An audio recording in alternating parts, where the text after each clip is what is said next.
घेरे हुए हैं फजल को आकर मलाइका, आकर मलाइका, घेरे हुए हैं फजल को आकर मलाइका, घेरे हुए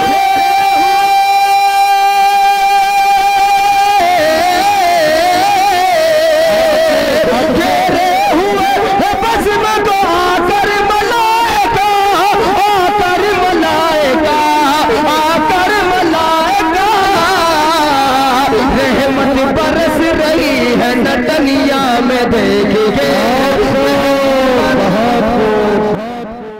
माशाअल्लाह, वतन के दुश्मनों को हम कभी हमदम नहीं रखते, हम अपने मुल्क से ऊंचा कोई परचम नहीं रखते।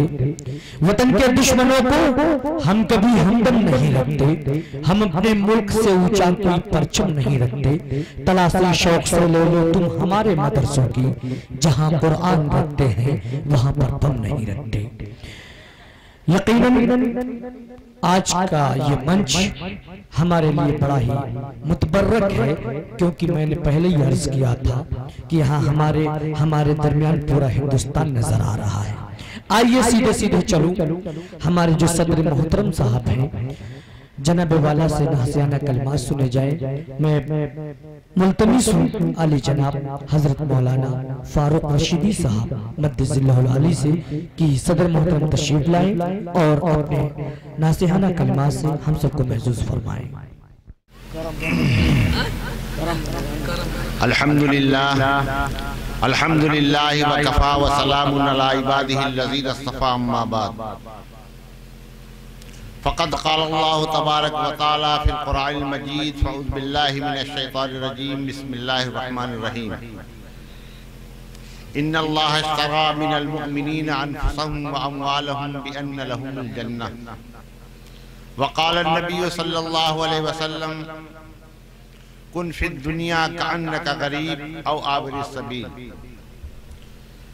वक़ाल अल्लाहु तबारक व तआला वमा अरसलनाका इल्ला रहमतल लिल आलमीन।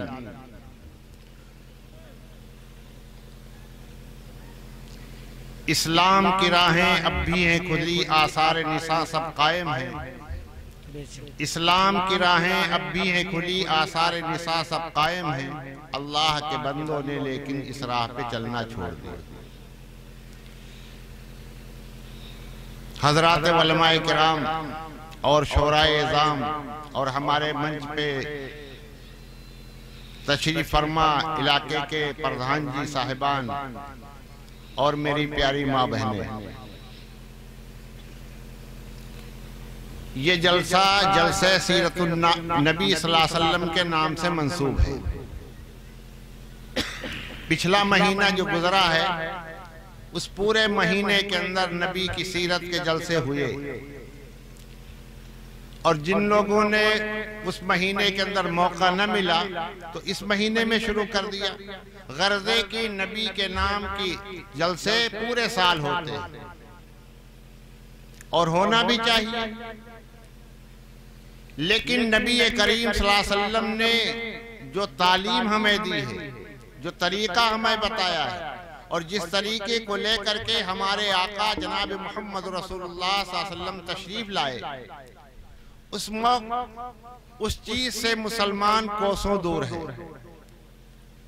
अभी कुछ देर पहले मौलाना रियाज साहब कासिमी ने बहुत ही अच्छे अंदाज में हमारी और आपकी जुबान में नबी की सीरत बयान की। अगर आपका वो बयान सुनने के बाद सिर्फ एक चीज हम याद कर ले तो हमारी जिंदगी काफी।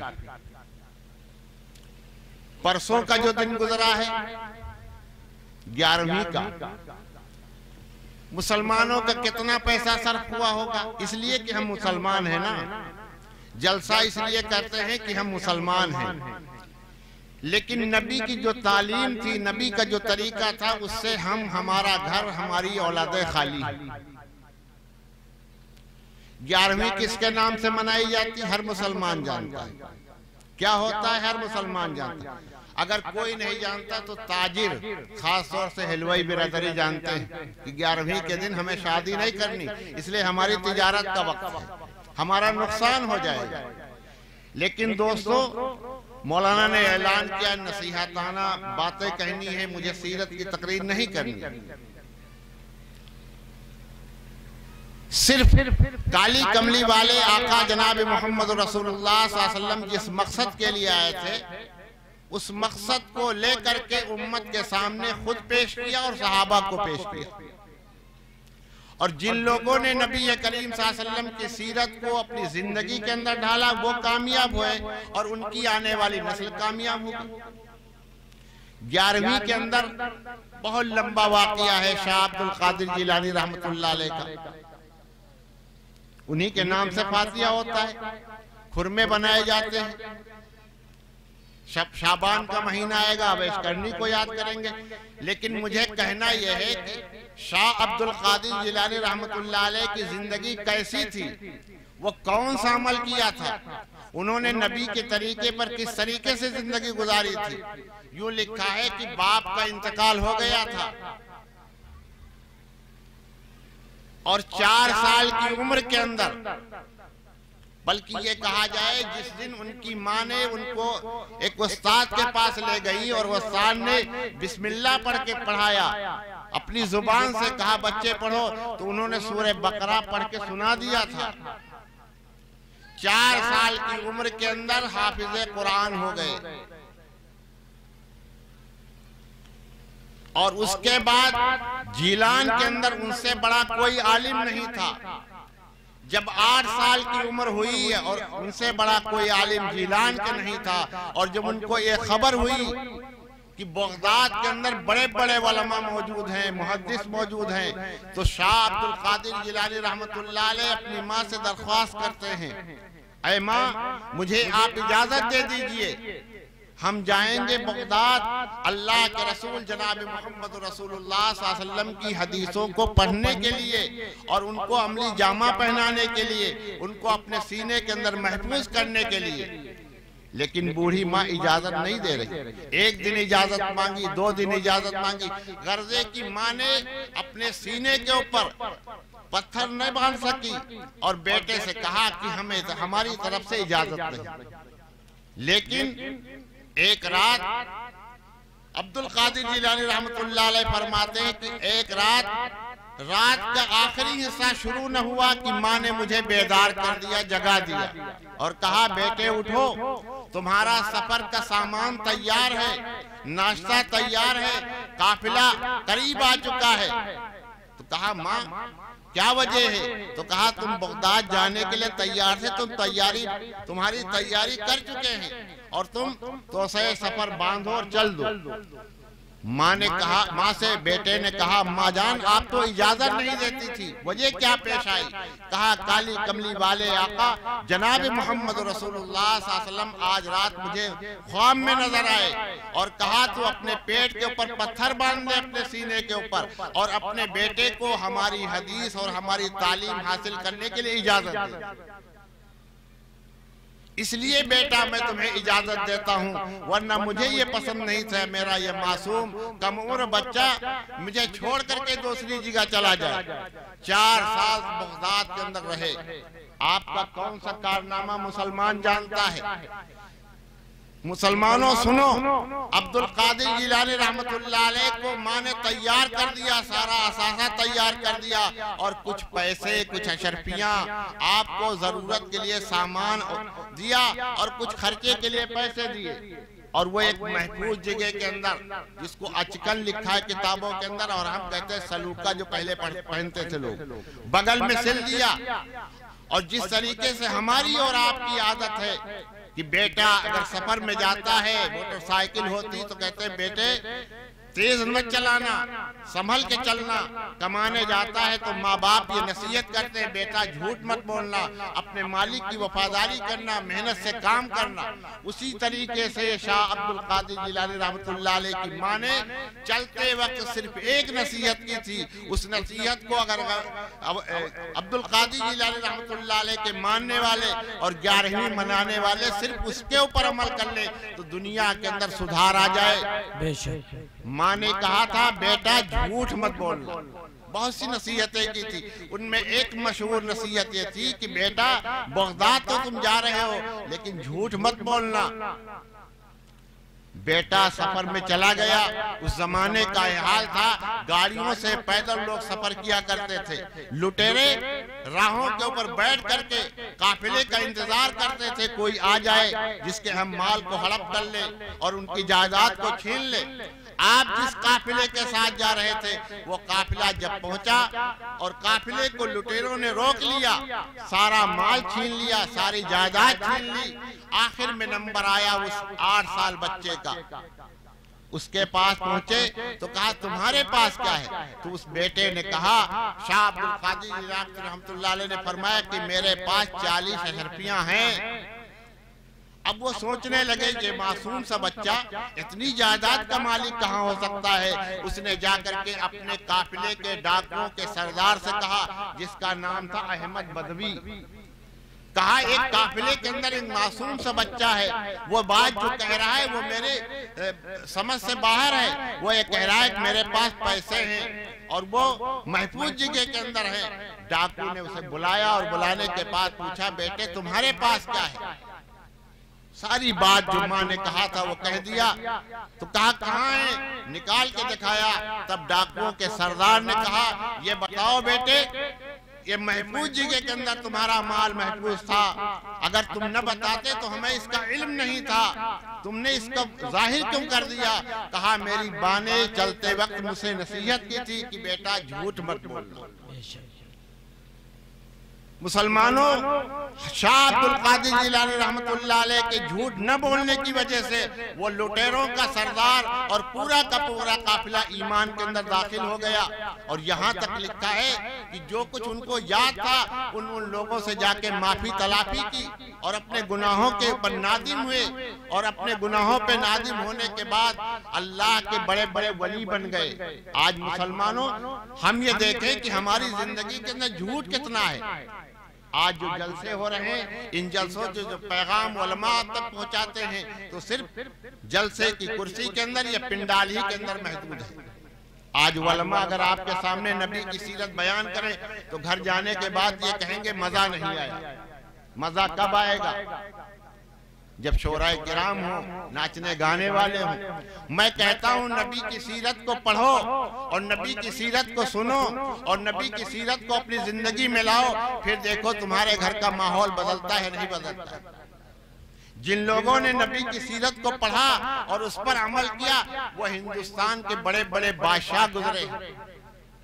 मैं बारहा ये वाकया अक्सर जगह बयान करता हूँ।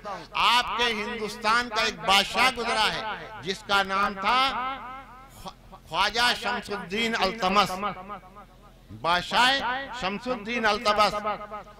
और उनका जो शेख और उस्ताद और मुरब्बी था वो बख्तियार काकी रहमतुल्लाह अलैह थे। वो बुजुर्ग थे और ये बादशाह वक्त थे। जब बुजुर्ग का इंतकाल, ख्वाजा कुतुबुद्दीन बख्तियार काकी का इंतकाल हुआ, तो उन्होंने एक परवाना लिख करके अपनी जिंदगी में रख दिया था और ये कहा था कि जब मेरा इंतकाल हो जाएगा, जनाजा तैयार हो जाएगा, तो ये पढ़ करके कौम को सुना देना। चुनांचे लिखा है कि उस जमाने के बड़े बड़े मुहद्दिस, मुफक्किर, मुफस्सिर मौजूद थे और नामालूम छोटे छोटे मौलवियों की तादाद कितनी होगी। जनाजा तैयार है, सफेद तैयार हो चुकी। एक शख्स खड़ा हुआ और कहा, बुजुर्ग दोस्तों, हजरत का एक परवाना मेरे पास मौजूद है, एक खत मेरे पास मौजूद है, एक लिखा हुआ कागज मौजूद है, पहले इसको सुन लिया जाए, उसके बाद आपकी नमाज जनाजा होगी। मुसलमानों सुनो, ख्वाजा बख्तियार काकी रहमतुल्लाह ने लिखा था कि मेरी नमाज जनाजा वो आदमी पढ़ाएगा जो इन 4 चीजों का मालिक होगा। मुसलमानों, अपने गरेबान में मुंह डालकर सोचना आज नहीं, रात की तारीकी के अंदर, दिल के उजाले में और तन्हाई में, आया वो 4 चीजें हमारे अंदर हैं या नहीं। उसमें लिखा था नमाज जनाजा पढ़ाने का हकदार वो होगा जिसकी असर की सुन्नतें न छूटी हों। दूसरी शर्त ये थी जिसकी तहज्जुद की नमाज न फौत हुई हो। उसमें एक शर्त ये लिखी थी कि तकबीर उला न फौत हुई हो। तकबीर उला उसको कहते हैं जब इमाम अल्लाहु अकबर कहे उसी वक्त मुक्तदी नियत बांध ले। तो शुरू से आखिर तक शरीक रहेगा। चौथी शर्त आपने ये लगाई थी कि मेरी नमाज जनाजा वो आदमी पढ़ाएगा जिसने 4 औरतों के अलावा किसी गैर महरम औरत को अपनी आंखों से न देखा हो। वो गैर महरम औरतें जिनसे पर्दा नहीं, वो 4 औरतें कौन है? एक तो माँ है, दूसरे बेटी है, तीसरे बहन, चौथे बीवी। इन 4 औरतों के अलावा किसी गैर महरम औरत को जिस आदमी ने अपनी आंखों से न देखा हो, वो आदमी मेरी नमाज जनाजा पढ़ाएगा। ये जब परवाना पढ़ के सुनाया गया तो सन्नाटा छा गया। बड़े बड़े मुहद्दिस मुफक्किर थे, वो भी अपनी खामियों को सोचने लगे, कोई आगे न बढ़ा। हजरत का जनाजा कौन पढ़ाए? उस वक्त आपके हिंदुस्तान का बादशाह शमसुद्दीन अल्तमस आगे बढ़े, क्योंकि बेटे का हाल बाप जानता है और बाप का हाल बेटा जानता है। उस्ताद का हाल शागिर्द जानता है और शागिर्द का हाल उस्ताद जानता है। बादशाह आगे बढ़े, जनाजे के सामने खड़े होकर के मुखातब होकर के कहा कि आपने मुझे रुसवा कर दिया। मेरा ये राज और मेरा हाल मेरे खुदा के अलावा और आपके अलावा कोई नहीं जानता था, इसलिए आपने मुझे रुसवा किया। उसके बाद मुखातब होकर कहा, भाइयों, इन 4 सिफ्तों का मैं मालिक हूँ। हिंदुस्तान का बादशाह था, आज तो हिंदुस्तान का इलाका कम हो गया, इसके अंदर कई इलाके बना दिए गए, पाकिस्तान, अफगानिस्तान, हिंदुस्तान के अलावा कई सूबे। उस वक्त एक मुल्क था हिंदुस्तान, न पाकिस्तान बना था न बांग्लादेश बना था। बादशाह वक्त है। आज मुसलमानों, जिसको हम अपना इक़्तिदार समझ करके मुसलमान को आगे बढ़ाते हैं, क्या उसकी जिंदगी इसके ऊपर है? जब वक्त आता है इलेक्शन का तो हम कहते हैं इनको बढ़ाया जाए, ये ईमानदार आदमी। लेकिन जब उसकी रोटी खाने लगते तो उनका सीना वैसे ही काला हो जाता है। वो मुसलमानों के हक और हुकूक को दबाते हैं। शरीयत की बातों को छोड़िए, अपने पड़ोसी को हक को दबाते हैं। अय्याशी उनके घर के अंदर आम हो जाती है। इसलिए मेरे मोहतरम बुजुर्गों, दोस्तों, नबी के सीरत के जलसों को सुनने के बाद अमली जामा पहनाइए। मैंने ये कहा कि कुछ न कीजिए तो झूठ बोलना छोड़ दीजिए, कुछ न कीजिए तो काली कमली वाले आका जनाब मोहम्मद रसूलुल्लाह सल्लल्लाहु अलैहि वसल्लम सर के ऊपर टोपी रखते थे। मैं तो कहता हूँ इस जमाने में अगर मुसलमान सिर्फ टोपी पर अमल करना शुरू कर दे तो हमारी तादाद बहुत हो जाएगी। मार्केटों के अंदर, मंडियों के अंदर अगर हम जाए तो सर पे टोपी हो, देखो हमारा कितना बड़ा इक़्तिदार होगा। लेकिन जैसे वो हैं वैसे हम हैं, न नमाज वो पढ़े न नमाज हम पढ़े, झूठ वो बोले झूठ हम बोले, शराब वो पीते शराब हम भी पीते, जिनाकारी वो करते वो हम भी करते। मौलाना रियाज साहब ने बड़े ही अच्छे अंदाज में फरमाया कि काली कमली वाले आका ने उस आदमी के जन्नत में दाखिले की जमानत ली है जो आदमी अपने शर्मगाह की हिफाजत करे, यानी अय्याशी और जिनाकारी न करे। आज बगलों में झांक के देखिए, कुरान उनके घर के अंदर है, नबी की सीरत उनके घर के अंदर है, लेकिन उनके घर का माहौल देखा जाए तो बहुत ही गंदा है। और मैं तो एक बात बहुत ही सख्त कहता हूँ कि मुसलमान मार्केट में पहुँचने के बाद पर्दा खरीदता है अच्छी कीमत वाला, ऐसा पर्दा दरवाजे पे लगाए जो हमारी बस्ती में किसी सेठ के दरवाजे पे न हो। पर्दा दरवाजे के ऊपर है। काली कमली वाले आका ने पर्दे का हुक्म दिया, लेकिन पर्दे के अंदर झांक के देखो तो सारी बुराइयां घर के अंदर मौजूद है। यही मुसलमान, जब लॉकडाउन का जमाना था, हुकूमत का ऐलान था कि मस्जिदों में भीड़ न करो, तो यह मुसलमान अपने आप को कुर्बान करने के लिए तैयार था कि नमाज पढ़ेंगे तो मस्जिद में पढ़ेंगे, हमारा कोई कुछ नहीं कर सकता। और आज लॉकडाउन ढीला हुआ, मुसलमानों जुमे की नमाज के अंदर सिर्फ 2 रकात के ऊपर इत्तिफा करते हैं। तुम्हारा ईमान कहाँ है? तो अपने को कहो मुसलमान। मैं तो कहता हूँ अगर खुदा न खासा साइंस वाले कोई मशीन ईमान की इजाद कर दे और हमारे सीने पे रखे तो हमारे सीने की मशीन ये बताएगी कि इसका ईमान 0 के ऊपर है। लिबास हमारा है, वज़ाक़ता हमारी इस्लाम की है, लेकिन नबी की तालीम हमारे घर के अंदर नहीं।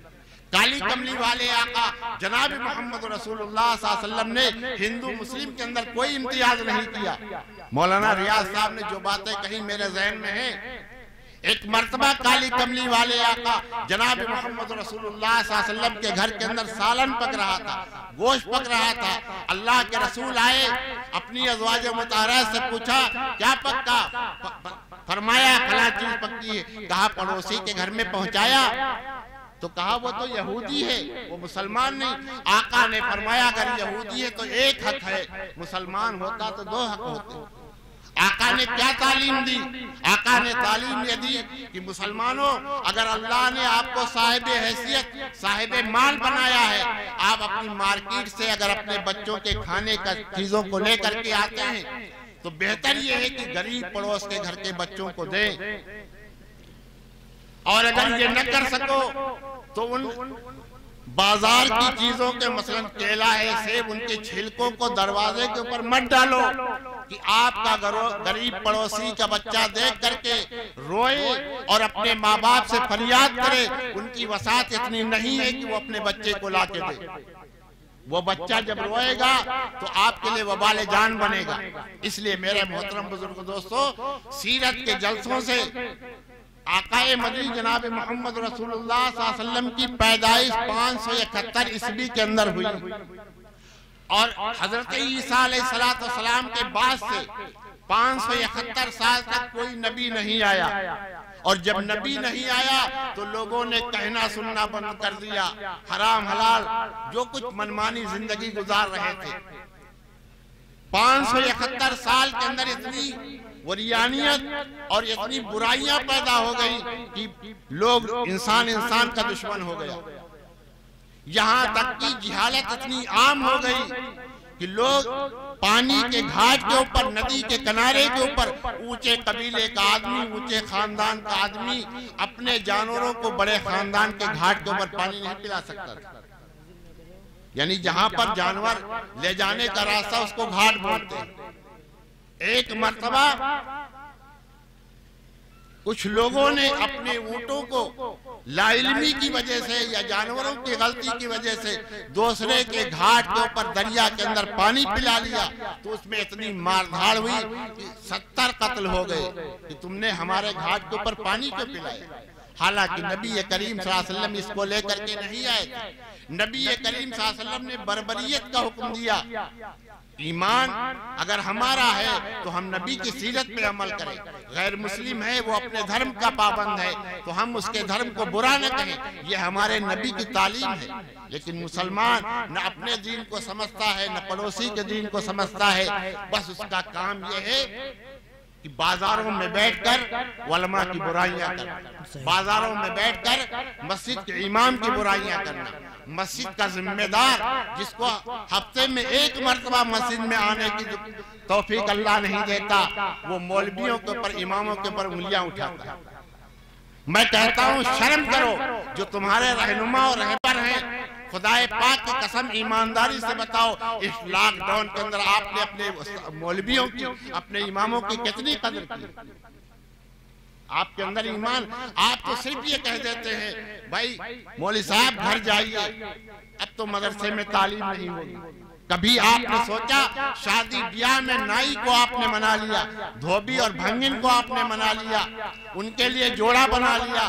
खुदाए पाक की कसम किसी मुसलमान ने सोचा कि हमारे गांव का इमाम है, ये हमारे बच्चों का उस्ताद है, लाओ अगर हम अपने प्रजाओं के लिए कपड़े बनाते तो एक इमाम साहब को कपड़ा दे दे। कभी तौफीक नहीं होती। याद रखिए, वो आलिम, वो हाफिज नहीं तो किसी के सामने हाथ फैला ले।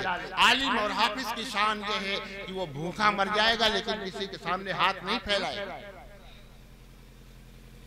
कभी आपने गौर किया, सिर्फ बिस्वा एक कस्बा है, मुझे खबर मिली अशरफ भट्टे वाले जिनके कई बेटा हैं। अल्लाह का शुक्र है हमारी बस्ती नई जगह आबाद हुई, मस्जिद की तामीर में उन्होंने ताउन किया है। उन्होंने लिफाफे बनाए और बनाने के बाद उन्होंने ये कहा कि हम गरीबों में नहीं बांटेंगे, गरीबों को लोग देते हैं, हम अपने कस्बे के उलमा और हुफ्फाज को, मस्जिद को, इमामों को लिफाफे पहुंचाएंगे। एक साहब ने मुझे बताया जो मेरे भाई हैं, वहाँ 18 साल से है इमाम। उन्होंने कहा भैया यहाँ लिफाफे तकसीम हुए, जब उनके पास कासिर लेकर के आया कि हाफिज जी, इमाम साहब इसको कबूल कर लीजिए, तो कारी सगीर साहब ने, हमारे भाई ने कहा कि हमें ज़कात फितराना चाहिए। तो कहा नहीं, ये सेठ जी की तरफ से हाफिज़े कुरान को, इमामों को, मौलवियों को हदिया दिया जाता है, तब कबूल किया गया। आपने कभी सोचा आपके पास सिर्फ इतना टाइम है कि मौलवी साहब कहाँ हैं? आपको पेशाब का तरीका मालूम नहीं, मस्जिद में दाखिले का तरीका, आपकी नमाज वो दुरुस्त कराता है, लेकिन मुसलमान नहीं सोचता। अगर मुसलमान अपनी मुसलमानियत पर उतर जाए तो काली कमली वाले आका जनाब मोहम्मद रसूलुल्लाह सल्लल्लाहु अलैहि वसल्लम ने पेट पे पत्थर बांधे, सहाबा ने पेट पे पत्थर बांधे, अपने खाने को दूसरों के हवाले कर दिया। आज हम आराम से जिंदगी गुजारे, हमारे बच्चे ऐश की जिंदगी गुजारे, आपका इमाम भूखों मरे। शर्म की बात है, पूरी दुनिया का ये हाल है। लॉकडाउन के मौके पर खास तौर से मौलवियों को पर यह वबाल आया, और इससे एक तजुर्बा हुआ कि सिर्फ इमामत के ऊपर, मौलवीगिरी के ऊपर तकिया लगा के मत बैठो, इसलिए कौम के ऊपर कोई भरोसा नहीं कि कौम हमारा साथ दे। इसके साथ तिजारत, मुलाजिमत, कोई हुनर भी साथ रखना चाहिए। ये सबक लॉकडाउन के अंदर मुसलमानों ने वलमा को सिखा दिया। अगर वलमा की आप कदर करते, वलमा को लॉकडाउन में खैरियत पुरसी करते, वलमा को आप बुला ले, अगर किराया देने की नौबत आ जाए तो आप डूब मरेंगे। मौलाना साहब को क्या जरूरत? मौलाना तुम्हारे बाप के नौकर नहीं है। इसलिए अल्लाह ने उनको ये मर्तबा दिया है। मौलाना साहब अगर तावीज़ लिख दे और सिर्फ जाफरान के पैसे मांग ले, मौलाना साहब क्या जरूरत? मौलाना साहब के ऊपर आसमान से पैसे नहीं नाजिल होते। शर्म करो मुसलमानों, अगर वलमा मिले तो उनकी कदर करो। अगर आप प्रजाओं की खिदमत करते हो तो आप अपने वलमा की कदर करके देखो, फिर देखो आपको क्या मकाम मिलेगा। इसलिए कि वो रात की तन्हाई के अंदर जब मस्जिद में उठते हैं तो अल्लाह अकबर की सदाएं बुलंद करते हैं, आपको बेदार करते हैं, आपको हिदायत पे रास्ते आने की दावत देते हैं। और जब हाथ उठाते हैं तो अपनी कौम के लिए, अपने मुक्तदियों के लिए अल्लाह से मग़फ़िरत की दुआएं करते हैं। और आप उनके लिए क्या करते हैं? सिर्फ बुराई करते हैं होटलों पे बैठ के कि मौलवी साहब तो 4 दिन के बाद गए, अभी नहीं आए। मुसलमानों का हाल क्या है? मैं तो, मेरी जिंदगी लगभग 36 साल हो गए मदरसे के लाइन से, फरागत के बाद से 36 साल हो गए। और अल्लाह का शुक्र है जितना मजमा बैठा होगा उसमें 50% मुझे जानता है, अगर नहीं जानता तो नाम से वाकिफ है। मौलवियों का काम क्या है? मौलवी साहब को आपने रख लिया इमाम, नाली साफ करे, लोटे साफ करे, गलाजत हो जाए, कुत्ता आ जाए मस्जिद के अंदर, वो साफ करे। ये आपकी उनकी जिम्मेदारी नहीं, वो आपके इमाम हैं। लेकिन होगा मौलवी साहब थे नहीं, कुत्ते ने गलाजत डाल दी, अब इंतजार कीजिए। लोटे यहाँ क्यों पड़े? एक जगह मैं गया मस्जिद में असर की नमाज पढ़ने, किसी ने खांसी आ रही थी, उन्होंने बलगम डाल दिया नाली के अंदर। उन्होंने पुकारा मौलवी साहब पानी नहीं डाल सके, तो हमने कहा तुम्हारे बाप के नौकर नहीं है जो तुम्हारा पैखाना साफ करें, ये आपकी नमाज दुरुस्त कराने के लिए आए हैं। और जिम्मेदार जो चौधरी होते हैं, जैसे सेक्रेटरी है, मैनेजर है, अब वो जुमेरात को गया, जुमे को उसकी छुट्टी, शनिचर को आ गया। और जो मुखन्नस किस्म के मुसलमान हैं, अब मस्जिद जब पहुंचे कहीं मौलवी साहब आज तीसरे दिन आए, कहे जुमेरात, जुमा, शनिचर। अब आया कई दिन, एक दिन छुट्टी लेके गया, जुमेरात को मदरसे करके गया, जुमे को छुट्टी थी, शनिचर को आ गया स्कूल के वक्त। इमाम साहब की उस हाजिरी को वो जाहिल सद्र जो कौम के पैसे के ऊपर टेक लगाए हुए बैठा है, वो कहता है शनिचर गए, जुमेरात गए थे, जुमा नहीं आए, आज शनिचर दिन, तीसरे दिन, 3 दिन की गैर हाजिरी। ये हाल है दोस्तों। मैं तो इस जलसे के और इस स्टेज से ये पैगाम पहुंचाना चाहता हूँ कि मुसलमानों अपनी जिंदगी के हालात को बदलो, अपने माहौल बदलो, वरना हमारी नस्लें जो वजूद में आ रही हैं वो कुरान से बिल्कुल अलग हो जाएंगी। उनका कोई कुरान से ताल्लुक नहीं होगा। और जब हमारा ताल्लुक कुरान से होगा तो हमारी आने वाली नस्लों का भी ताल्लुक कुरान से होगा। वरना अभी मैं एक बारात में गया अपनी रिश्तेदारी के, उनके घर का ये हाल था कि मस्जिद के उनके बाप इमाम थे और दीन की तैयारी पूरी बस्ती के अंदर उनके घर से निकली। और उस दिन जब बारात के अंदर हम उनके दरवाजे पे पहुंचे तो उनके बच्चों का यह हाल है कि सर के पीछे के बाल बिल्कुल गायब, जो नया फैशन। हमने एक साहब उनके रिश्तेदार मौलाना थे, उनके वालिद थे, बरजस्ता मेरी जुबान से ही निकला कि मुझे तो ऐसा लग रहा है कि इनके घर से कुरान और हदीस चला गया। अगर कुरान हदीस मौजूद होता तो अपनी औलादों के ऊपर ये तरबियत करते कि बेटे ये लिबास और ये बाल तुम्हारे नहीं। काली कमली वाले आका जनाब मोहम्मद रसूलुल्लाह सल्लल्लाहु अलैहि वसल्लम 3 तरह के बाल रखते थे। आज जो बालों का फैशन है वो नबी के तीनों बालों से नहीं मिलता। एक तो आप मुंडा बनवाते थे बिल्कुल साफ चटियल मैदान, और दूसरे जैसे हम लोगों के छोटे बाल होते, तीसरे वो लंबे बाल होते। आज लंबे बाल, आपका बच्चा हाफिज़े कुरान हुआ, आपने मदरसे के ऊपर अपनी रकम को खर्च नहीं किया, सिर्फ ज़कात की वजह से मुसलमानों ने अपने बच्चों को पढ़ाया। वही बच्चे आने के बाद बड़े बड़े बाल और कहते हैं कि हम तो हाफिज़े कुरान। खुदाए पाक की कसम, आपकी नियत वो नहीं, आपकी नियत फैशन की, इससे कोई फायदा नहीं। इसलिए मेरे मोहतरम बुजुर्ग दोस्तों, इस जलसे की सीरत से, जलसे के पैगाम से वलमा शोराए किराम नबी की सीरत को आपको नामालूम किस तरीके से पहुंचाएंगे। कोई नात के जरिए से, कोई हमद के जरिए से और कोई तकरीर के जरिए से आप तक पहुंचाएंगे। हम सब के लिए जरूरी है कि काली कमली वाले आका जनाब मोहम्मद रसूलुल्लाह सल्लल्लाहु अलैहि वसल्लम का जो दीन हमारे पास है, जिसके मुतालिक नबी करीम सल्लल्लाहु अलैहि वसल्लम ने फरमाया मन सन्ना सुन्नतन फलहु अज्रु मियता शहीद। ऐसे वक्त के अंदर जब नया फैशन वजूद में आएगा, अगर उस दौर के अंदर कोई आदमी मेरी एक सुन्नत पे अमल कर लेगा तो अल्लाह तबारक व तआला 100 शहीदों का सवाब उसके नामे अमाल में लिखेंगे। इसलिए मेरे मोहतरम बुजुर्गों दोस्तों, हम सब आपसे यही दरख्वास्त करते हैं कि अल्लाह तबारक व तआला हमें भी और आप हजरात को और खास तौर से हमारी माँ बहनों को अपने आका सल्लल्लाहु अलैहि वसल्लम और उनकी तमाम अज़वाज मुतहहरात की सीरत पर अमल की तौफीक अता फरमाए। व आखिर दावाना अल्हम्दुलिल्लाहि रब्बिल आलमीन।